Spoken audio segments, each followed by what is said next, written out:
y más en esta recta final que estamos viviendo, porque el Señor está muy pronto ya para venir. El sábado pasado vimos justamente la segunda venida de Cristo, con detalles curiosos, repasando un repaso para algunos, alguna novedad para otros, acerca de las tres resurrecciones, acerca de cómo cuando llegamos al cielo todavía tenemos la misma estatura que tenemos aquí y allá iremos creciendo. Un montón de detalles interesantes que Dios nos da a conocer para que podamos volar nuestra imaginación en las cosas preciosas que Él hace. Pero hoy vamos a ver un tema que es también apasionante, por lo menos para mí, espero que el Espíritu Santo también provoque eso en tu corazón, que es cómo hace Dios para vindicar su carácter. ¿Cómo hace Dios para vindicar delante del universo y delante de nosotros su carácter manchado, ¿no es cierto?, por las acusaciones del enemigo? Como siempre, Dios nos ama. En todo tema que uno pueda estudiar en la Biblia, nunca te olvides que Dios nos ama. Te ama con todo su corazón, me ama con toda su alma. Por eso, en este caso puntual, nos hace participantes de esta vindicación. En la vindicación de Dios vas a descubrir hoy, vamos a repasar, que vos y yo tenemos parte en esa vindicación. ¿Cómo? ¿De qué manera vamos a avanzar? La primera pregunta sería, ¿quién está sentado en el banquillo de los acusados ante el universo? Cuando yo he preguntado esto, cuando se podía viajar todavía, y visitaba las iglesias, y preguntaba, a veces los hermanos enseguida responden Satanás. Satanás es el que está acusado en el banquillo de acusados, pero realmente no es así. Vamos a la Biblia para descubrir quién está sentado en el banquillo de acusados frente al universo. Vamos a ir a estos dos textos bíblicos. Salmo 51, un salmo muy conocido, correcto, que es la oración de David, donde él pide perdón porque reconoce su rebelión.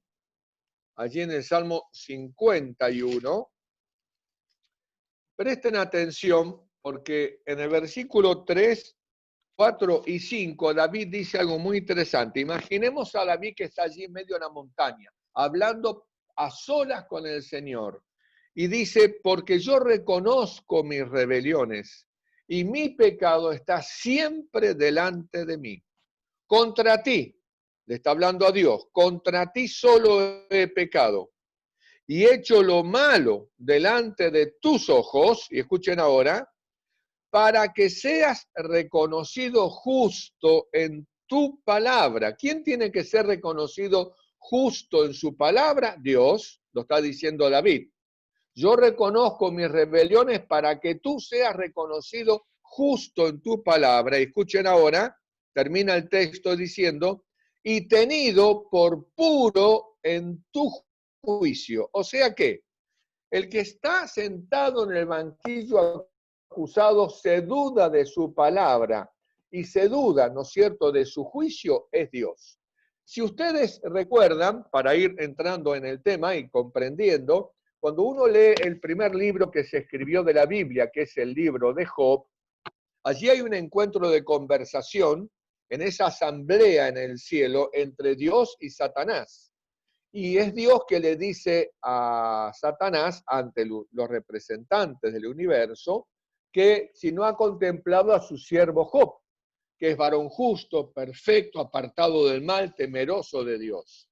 Sin embargo, Satanás pone en duda la palabra de Dios porque le dice, de verdad que Job te es fiel porque tú lo has cercado con todo, pero tócalo y vas a ver cómo él blasfema en tu nombre. O sea que Satanás, frente al universo, pone en duda la palabra de Dios. Y esta palabra de Dios, el buen juicio de Dios tiene que ser vindicado.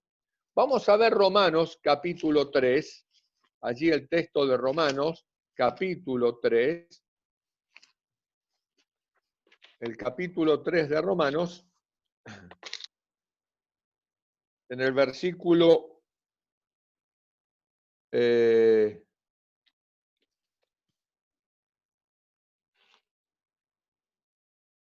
Aparece Romanos 3 allí, ¿no es cierto? Romanos capítulo 3.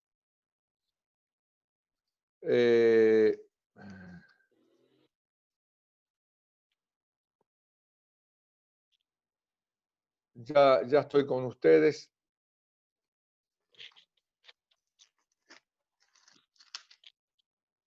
Romanos 3, versículo 4, dice así: de ninguna manera, antes bien sea Dios veraz y todo hombre mentiroso, como está escrito, para que seas justificado en tus palabras, presten atención ahora, y venzas, le dice a Dios, cuando fueres juzgado.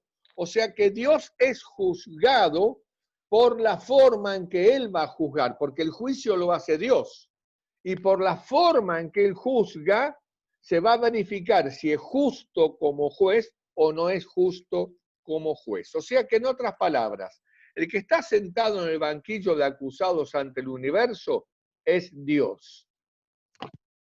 La palabra de Dios en el Salmo 89, 14, como aparece en pantalla, dice algo muy interesante acerca del carácter de Dios. Por un lado dice, como aparece en pantalla, justicia y juicio son el cimiento de tu trono. Justicia y juicio son el cimiento de tu trono.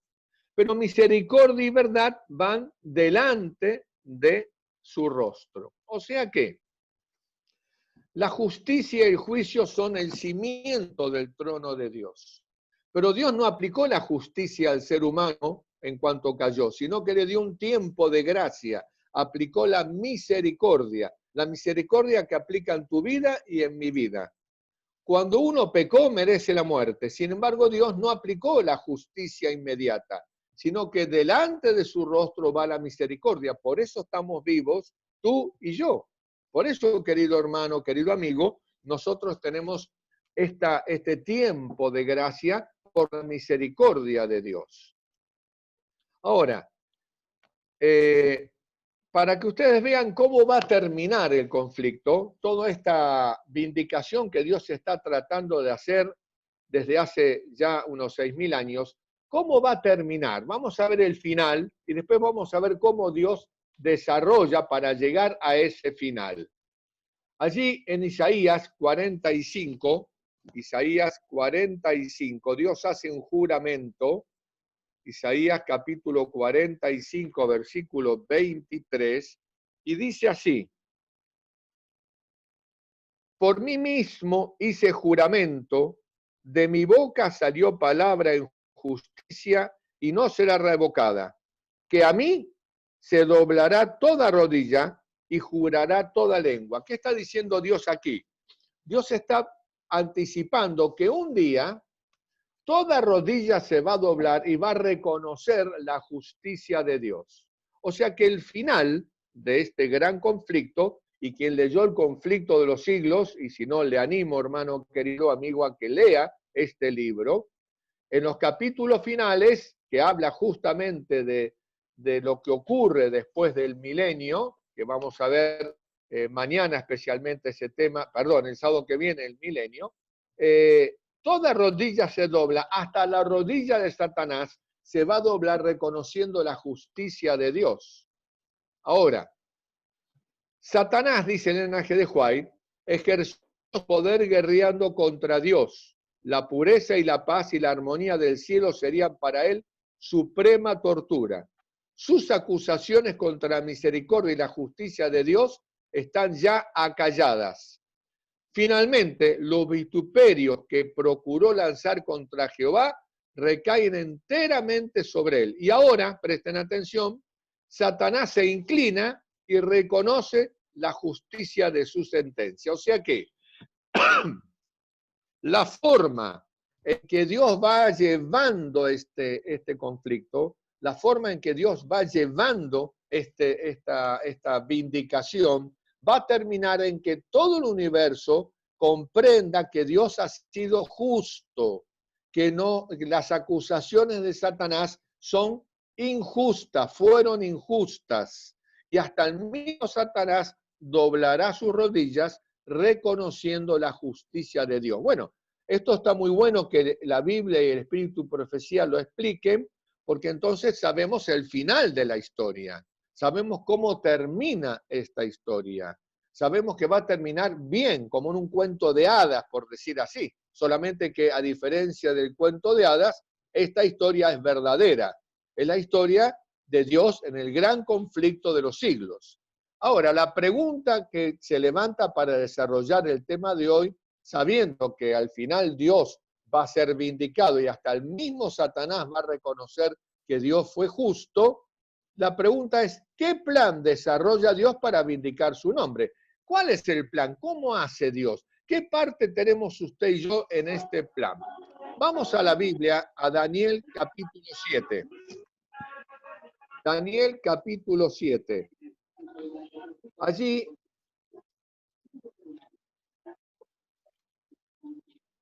en el capítulo 7 de Daniel,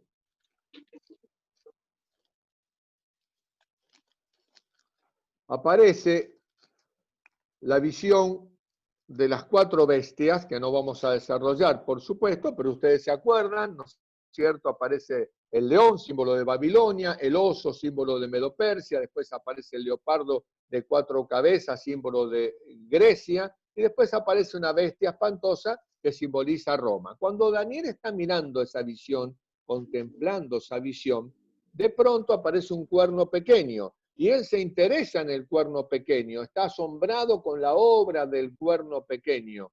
Y de pronto, se decorta la visión y se le muestra una visión del cielo. Miren lo que dice el versículo 9 y 10. Estuve mirando hasta que fueron puestos tronos y se sentó un anciano de días, cuyo vestido era blanco como la nieve, y el pelo de su cabeza como lana limpia, y su trono llama de fuego, y las ruedas del mismo fuego ardiente. Un río de fuego procedía y salía delante de él. Millares de millares le servían, y millones de millones asistían delante de él. El juez se sentó y los libros fueron abiertos. Querido amigo, querido hermano, preste atención. Aquí hay un juicio, aquí hay comienzo de un juicio. La Biblia revela en Daniel 7 que a Daniel se le muestra en visión que en el cielo, en un momento determinado, mientras el cuerno pequeño había estado haciendo su obra, en el cielo, paralelamente entre la obra del cuerno pequeño, en el cielo aparece el comienzo de un juicio. El juez se sentó y los libros fueron abiertos. ¿Qué libros son abiertos? En Apocalipsis nos dice que es el libro de la vida, donde se juzga a cada persona conforme a las obras de su vida. O sea que el juicio comenzó en esta época que presenta Daniel, cuando él estaba viendo la obra final del cuerno pequeño. Bueno, como adventistas del séptimo día, nosotros sabemos, estudiando todos los detalles de esta profecía y el capítulo 9, que el juicio comenzó el 22 de octubre de 1844. Este año van a ser 176 años que comenzó el juicio en el cielo. Bien, pero presten atención en el versículo 10 que leímos.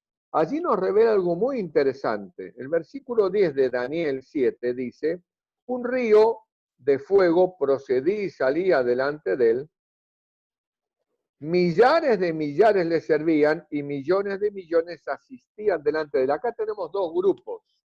Los millares de millares que le sirven son los ángeles ministradores.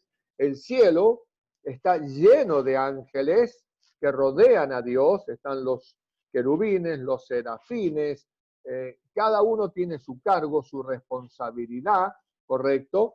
Y el cielo está lleno de ángeles que ministran a favor de Dios, desde donde salen para servir a usted y a mí, porque usted tiene un ángel y yo tengo un ángel. Y ese ángel es enviado desde el cielo para protegernos, para alentarnos, para cuidarnos, para guardarnos. El cielo trabaja en nuestro favor a través de los ángeles que sirven a Dios. En este juicio que comienza, dice que millares de millares le servían, o sea que están presentes en el comienzo del juicio cuando el juez se sienta y se abren los libros. Pero fíjense que hay otro grupo, millones de millones asistían, o sea, estos ya no viven en el cielo, asisten al cielo, a esa asamblea en el cielo. ¿Se entiende? Son los representantes de los mundos no caídos que van como embajadores, como delegados desde su planeta al cielo para participar de las decisiones, de los encuentros que se hacen como nosotros hacemos encuentros, correcto, una asamblea, donde el Congreso Mundial Adventista, donde se toman determinaciones. Fíjense ustedes, vamos a abrir la Biblia en Job, capítulo 1, allí antes del Salmo está Job, en el capítulo 1 nos dice exactamente esto. Dice Job, capítulo 1, versículo 6, un día vinieron a presentarse delante de Jehová los hijos de Dios, entre los cuales vino también Satanás. O sea que estas asambleas se han hecho siempre en el cielo, porque Dios es un Dios de orden y un Dios que revela sus secretos a sus siervos. No hace las cosas a escondida, como una tiranía, sino que comparte con el universo entero. En Job 1:6 nos dice, un día vinieron a presentarse delante de Jehová los hijos de Dios. Estos se presentan, no viven en el cielo, viajan desde sus planetas al cielo para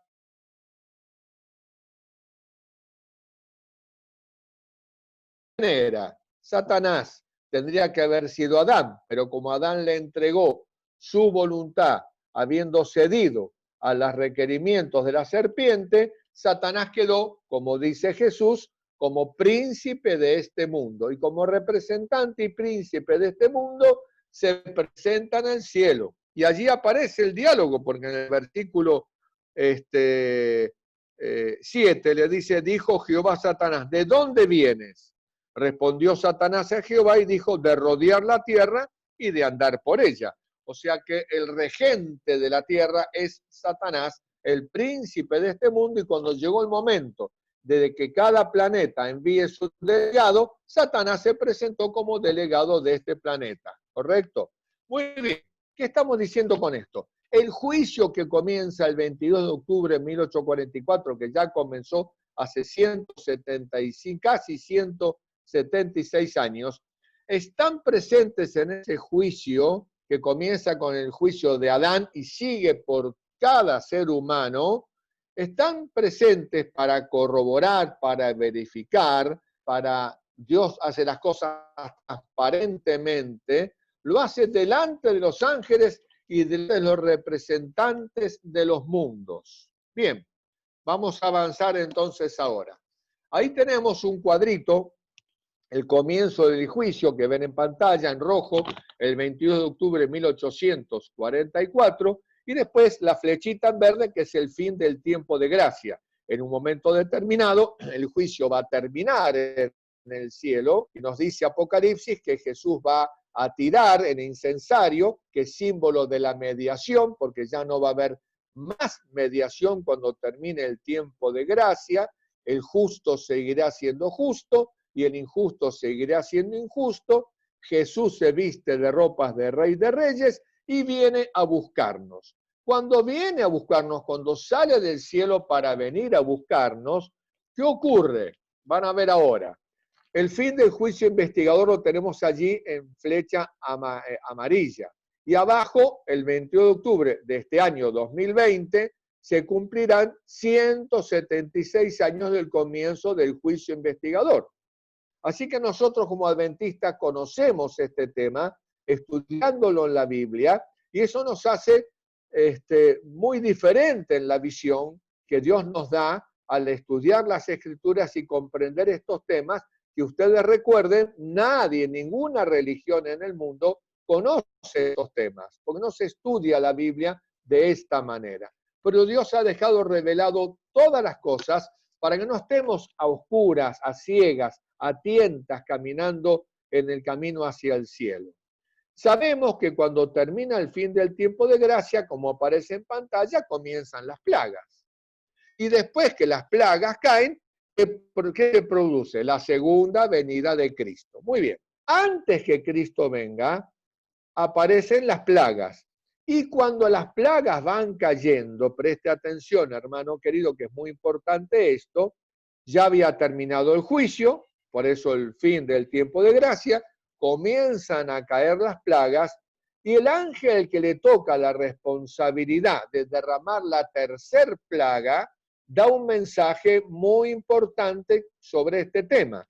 Allí en Apocalipsis capítulo 16, Apocalipsis capítulo 16, Dios nos manda a usted y a mí un mensaje muy importante con respecto a la situación del juicio que comenzó el 22 de octubre de 1844, porque dice allí, en el versículo 4, el tercer ángel derramó su copa sobre los ríos y sobre las fuentes de las aguas y se convirtieron en sangre. Y oí al ángel de las aguas que decía, escuchen ahora, justo eres tú, oh Señor, el que eres y que eras, el santo, porque has juzgado estas cosas. O sea, el ángel que viene del cielo, quien participó en el juicio desde el 22 de octubre de 1844, corroborando cada caso que Dios juzgó, declara a Dios justo porque ha juzgado todas las cosas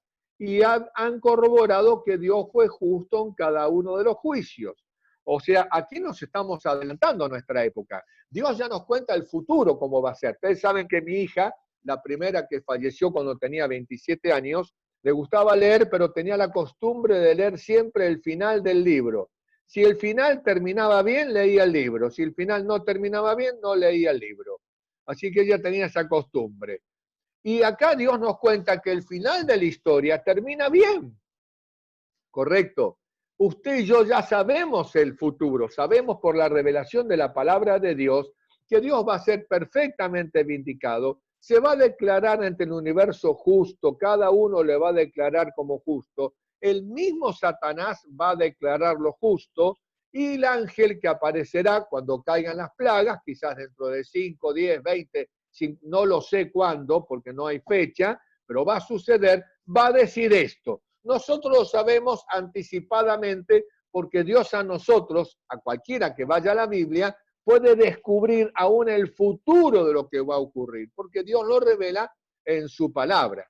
Aquí en el Bolsón tenemos una feria que se llama la Feria de los Hippies, muy populosa cuando antes de la cuarentena, cerca de 250 puestos, y al Bolsón más o menos llegaban por verano entre 70 y 100.000 turistas. Muy bien. Y es un pueblito de 40.000, 35.000 habitantes, pero llegaban 2 veces y media la cantidad de habitantes que había en el pueblo. Y allí entre la feria hay un puestito que es como una carpita, donde aparece una mujer toda pintada, con colores, con ropa de colores, y tiene una bola de cristal arriba de un banquito. Usted paga, no sé qué suma, y entra a la carpita, una carpita tipo indio, y allí ella se sienta y le revela, entre comillas, dice que le revela el futuro. Querido amigo, querido hermano, qué maravilla que nosotros tenemos el verdadero futuro revelado en la Escritura. Dios nos cuenta con detalle cómo hace todas las cosas y nos va a seguir contando a través de los 3 sábados siguientes que nos faltan, todo el futuro revelado de cómo Dios va a terminar este gran conflicto que estamos viviendo. Por ahora, el ángel va a declarar que el juicio terminó y Dios ha sido declarado justo. Así que no nos tenemos que preocupar. ¿Cómo va a juzgar Dios al tío, a la abuela, a la madre, al hijo que falleció? Porque Dios es justo. Y aparte, si usted tiene un ser amado que estaba caminando los caminos del Señor y fue de repentinamente al descanso, descanse usted en la providencia divina, porque Dios, que envió a su propio Hijo para morir por esa persona que fue al descanso, Él ha hecho lo imposible para salvar a esa persona.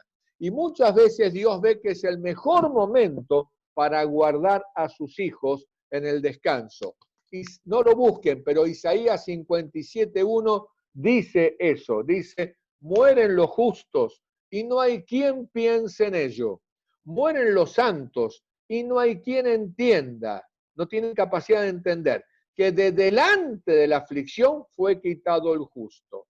Así que cuando un ser amado repentinamente, que está en los caminos de Dios, va al descanso, agradézcale a Dios, porque Dios lo guardó para la eternidad.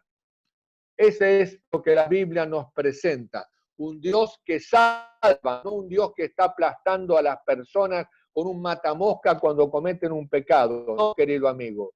Todos podemos equivocarnos, pero Dios es Salvador. Uno de los títulos que Dios se autopone en la Biblia es: yo soy Jehová, tu Salvador. Así que no tenemos que desesperar, sí tenemos que decidir caminar cada día con Jesús. Bien, la pregunta que se levanta ahora es la siguiente: ¿a quiénes Dios ha quedado vindicado como justo al tiempo de su segunda venida?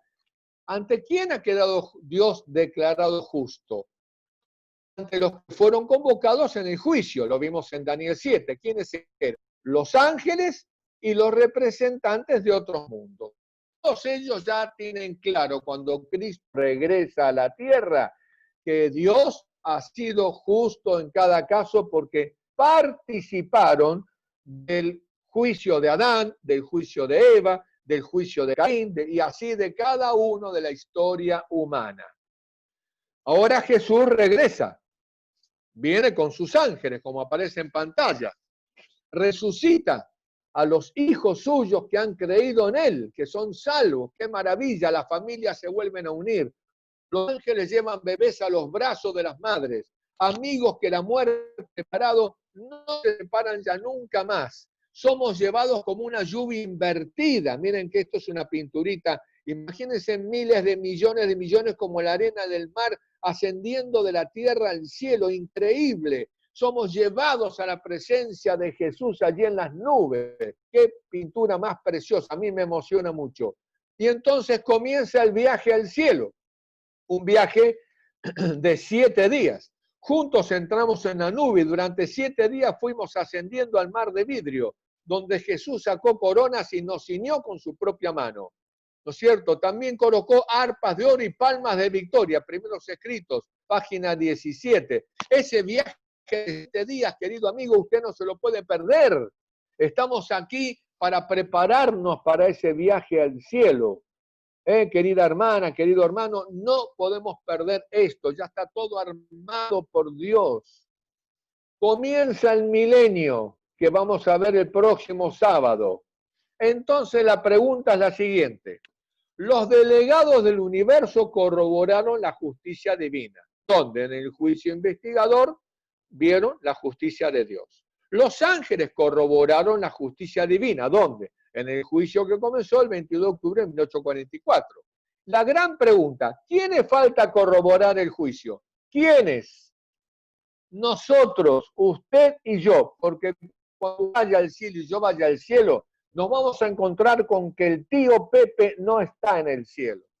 Nos vamos a encontrar con que algún ser amado no está en el cielo. ¿Y quién nos da explicaciones?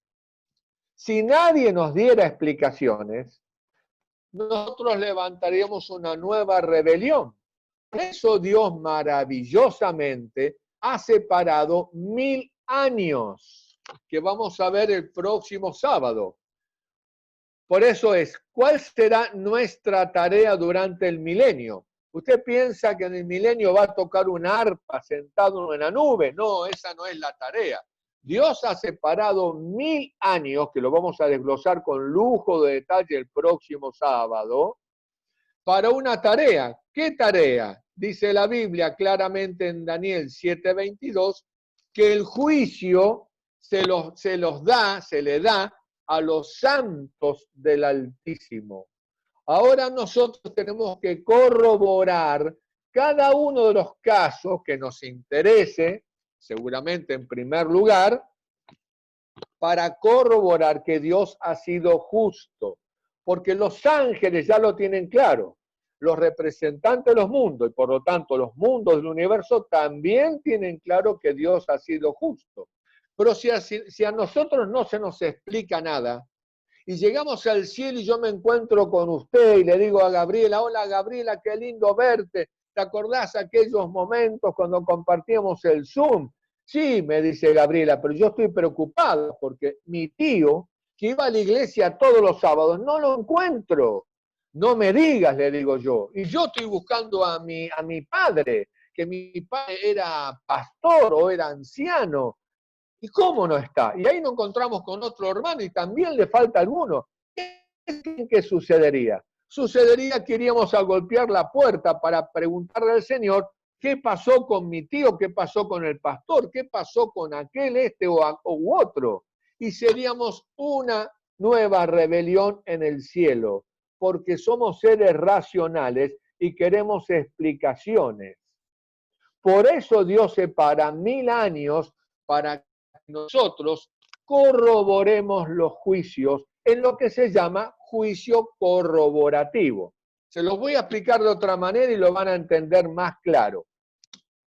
Si ustedes vieron películas norteamericanas donde aparece el juzgado, ustedes ven al juez sentado, toda la gente, ¿no es cierto?, en la sala observando, pero el juicio está ahí entre dos escritorios, el acusador y el defensor, y el juez que está sentado. Y al costado del juez, ustedes van a ver 12 más o menos miembros que son de la ciudad, se les invita por carta, y son lo que se llama el jurado. El fiscal, el defensor, hablan y presentan las pruebas y le hablan al jurado, le quieren presentar las pruebas al jurado. Ese es un juicio investigador. Se está investigando el caso del acusado. Hasta que no se declare, correcto, no se demuestre que la persona es injusta, o sea, culpable, sigue el juicio y se presentan las pruebas. Así que a veces lleva una semana, 2 semanas, un mes, no lo sé. Pero cuando termina esa etapa del juicio investigador, se le da todo el material. ¿A quién? A esas 12 personas que son el jurado. Y ustedes vieron que tienen que deliberar en una sala y tienen que salir todos con una votación unánime. No puede haber uno que esté en desacuerdo. Hay películas muy interesantes sobre ese tema. Se paga, a veces se soborna a personas inclusive. Pero vamos a hablar claramente. Esos 12 que están allí en la sala tienen tiempo para revisar todo lo que se hizo en el juicio investigador y tienen que unánimemente determinar la decisión. Así que después aparece el día donde el jurado ya decidió y viene entonces y se presenta en la sala, está llena la sala. El juez le dice al jurado, ustedes ya han encontrado, han tomado una decisión y ven, ustedes van a ver que se para uno que representa al jurado y dice, sí, hallamos al acusado culpable. Bueno, sonó el acusado. ¿Y ahora la sentencia cuál es? Bueno, la sentencia la pone el juez. Y entonces al acusado ahora lo pone en la silla eléctrica. Pero el acusado, ¿no es cierto?, que ya pasó por el juicio investigador, ahora por el corroborativo, ahora viene ¿qué? El juicio ejecutivo. Tiene que ser llevado a la silla eléctrica. De la misma manera, Dios está haciendo este juicio. Ahora está el juicio investigador que comenzó el 22 de octubre de 1844. Cuando termine el juicio investigador, nosotros, que somos el jurado, a quien se le da el juicio, dice Daniel 7, llegamos al cielo y tenemos que corroborar cada caso. ¿Por qué nosotros? Porque somos los más inmediatos interesados en aquellos que se han perdido. Allí puede haber un hijo, puede haber una esposa, puede haber una madre, puede haber un tío, puede estar el pastor que amamos, el hermano que amamos, y no sería claro para nosotros que Dios determine sin que nosotros, como el ángel de las aguas, corroboremos.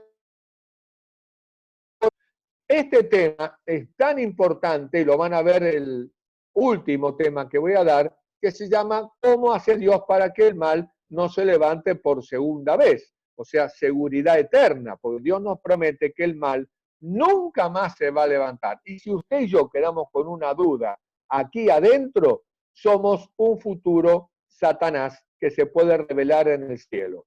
Dios ha pensado en todo.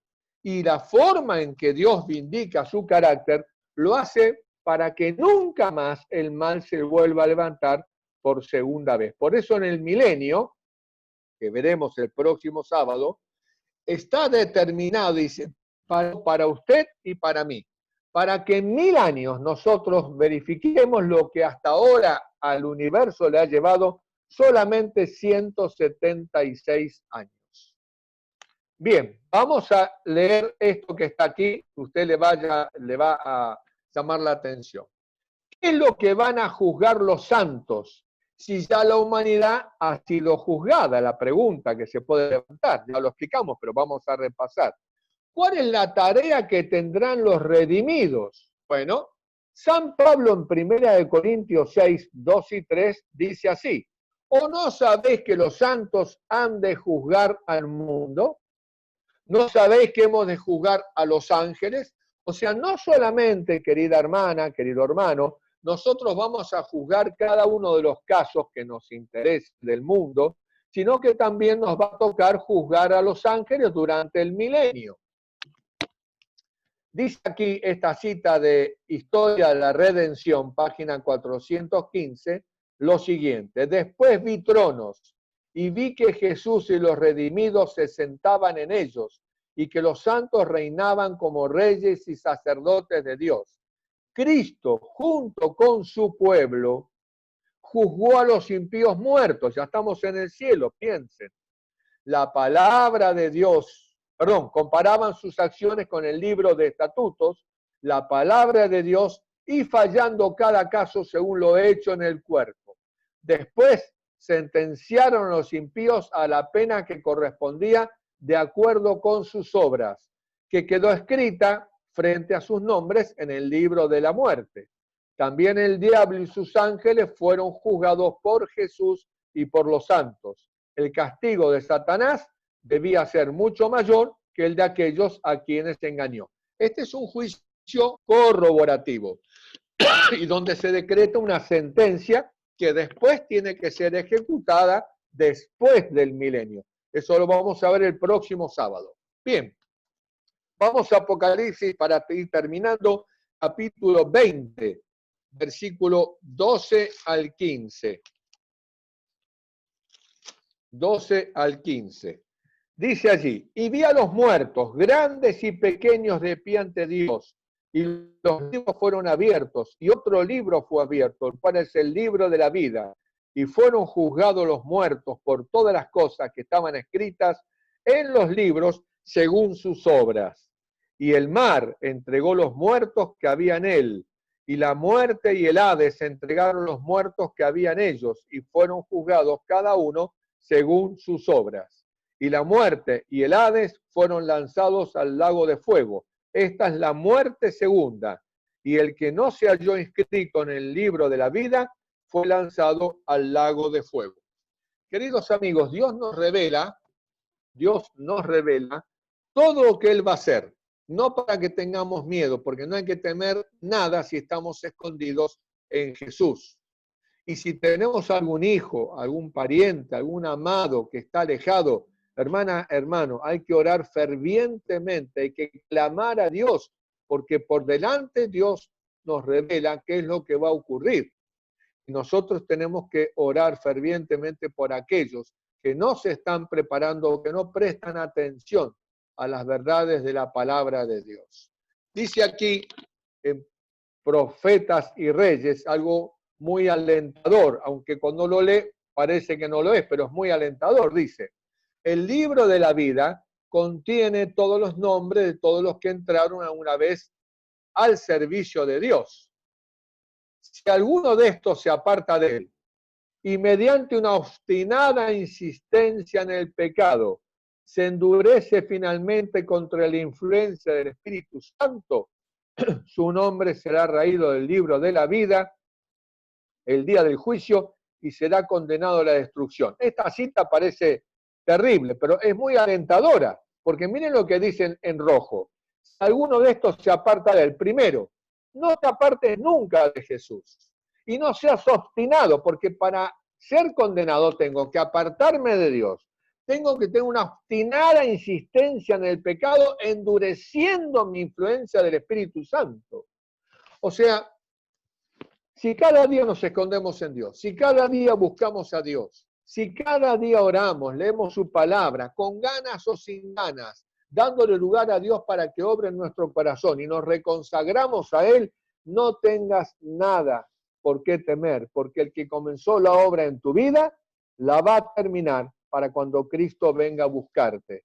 No tengas temor ninguno. Y voy a terminar. ¿Cuál es el resultado del lago de fuego? Malaquías 4, 1 al 3. Dice allí en Malaquías 4, 1 al 3, no les dejará ni raíz ni rama. Finalmente el juicio, el fuego, va a consumir a todos. Va a consumir a Satanás, que es la raíz, y a las ramas, los seguidores de Satanás. Y tú y yo no somos seguidores del enemigo, somos hijos de Dios. Así que no tienes nada que temer, pero sí tienes que saber que Dios ya ha decretado todas las cosas, ya ha planificado todo y nos lo revela en su palabra. ¿Correcto? Vamos acá. Entonces el universo completo habrá comprendido que Dios es misericordioso y que a la vez es justo. Pero hoy, cuando pasamos pruebas, dificultades, no lo vemos con claridad. Yo saqué un par de textos bíblicos porque quiero esto que me parece más importante, querido amigo, querido hermano. Hoy no vemos las cosas con claridad. Jesús le dijo a Pedro, lo que yo hago, tú no lo puedes comprender ahora. Nos falta información, querido hermano. En el cielo tendremos no solamente la capacidad mental por haber sido transformados, sino que tendremos toda la información que necesitamos para un juicio justo. Hoy no nos corresponde juzgar, no nos corresponde evaluar, porque Dios lee el corazón y nosotros no leemos el corazón.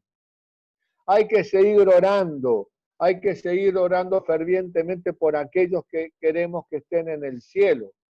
Tenemos que obrar correctamente y confiar en que el Espíritu Santo va a hacer su obra, pero no tenemos que desesperar ni poner en tela de juicio por qué Dios no hace así, por qué Dios no hace de esta manera, por qué no actúa como yo creo que tendría que actuar, porque nosotros no podemos saber. De algo tenemos que estar seguros, que Dios siempre hará lo mejor con cada uno de nosotros. Dios sería culpable de juicio si en un solo caso, pudiendo hacer algo mejor, no lo hizo. Porque la Biblia, su palabra dice, el que sabe hacer lo bueno y no lo hace, le es contado por pecado. Y él mismo sería condenado en el juicio, en estos momentos, si pasando un nombre donde están los ángeles y los representantes de los mundos, y alguien ve que Dios pudo hacer algo mejor de lo que hizo y no lo hizo, sería culpable de juicio. Pero Dios es declarado finalmente justo, lo que nos da la tranquilidad que en cada caso, en el caso que estás viviendo, en lo que yo estoy viviendo hoy, Dios está haciendo, está permitiendo lo mejor para nosotros. Que no lo entendamos no significa que Dios se esté equivocando. Cuidado. Las acusaciones de Satanás, dice la pantalla, vistas a la luz de la verdad, han mostrado que esas acusaciones eran falsas. El amor, al igual que la justicia, reclama finalmente la muerte del rebelde, de este que es acusador de los hermanos. Cuando te venga un pensamiento y pienses, será Dios, ¿por qué no obra de esta manera? ¿Cómo puede ser si Dios es misericordioso que esté permitiendo esos pensamientos? Te los coloca el enemigo, echando sombras para que dudes del amor y la justicia divina. Cuidado, no caigas en eso. Si te viene, porque te va a venir, pedile a Dios que te ayude a tener presente lo que su palabra nos enseña, que Dios es justo y no se equivoca en ningún solo caso. Entonces, finalmente se cumplirá lo que dice el Salmo 85:10. ¿Qué dice? La misericordia y la verdad se encontraron, la justicia y la paz se besaron. No hay dicotomía, no hay discordia entre la misericordia y la justicia. Hay una perfecta armonía. Hoy no lo podemos entender, pero cuando tengamos toda la información, sí lo entenderemos. Quizás haya dudas en tu mente, quizás te preguntes, ¿qué vamos a hacer frente a todo esto, a la situación que vivo, a este gran conflicto?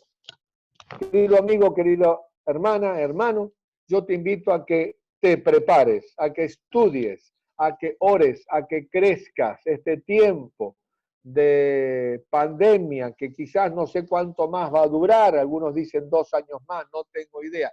No importa, porque a Dios esto no lo sorprende. Dios está permitiendo todas las cosas y está cuidando de tu vida y de mi vida. Pero lo más importante, lo prioritario, lo esencial, es que nos estemos preparando para el pronto regreso de Jesús. ¿Cuándo es el tiempo? Hoy. ¿Quién sabe si mañana Dios abrirá nuestros ojos a un nuevo día de vida? Mi padre se acostó un 23 de abril de 1972 y nunca más se levantó, quedó dormido en la noche. Casi un deseo de oración, Señor, llévame de esa manera, sin sufrimiento, sin enfermedad. Quizás muchos estén orando por eso, pero Dios sabe lo que permite y Él no se equivoca. Lo que Dios quiere al darnos hoy la vida es que nos preparemos para el cielo, nos preparemos para todas estas cosas que están reveladas de antemano para que podamos saber el fin de la historia. Y el fin de la historia, para ti y para mí, si perseveramos en Jesús, ya está contada en la Biblia y en los 3 sábados siguientes que nos faltan. Un fuerte abrazo, que Dios te bendiga, con todo mi corazón lo deseo.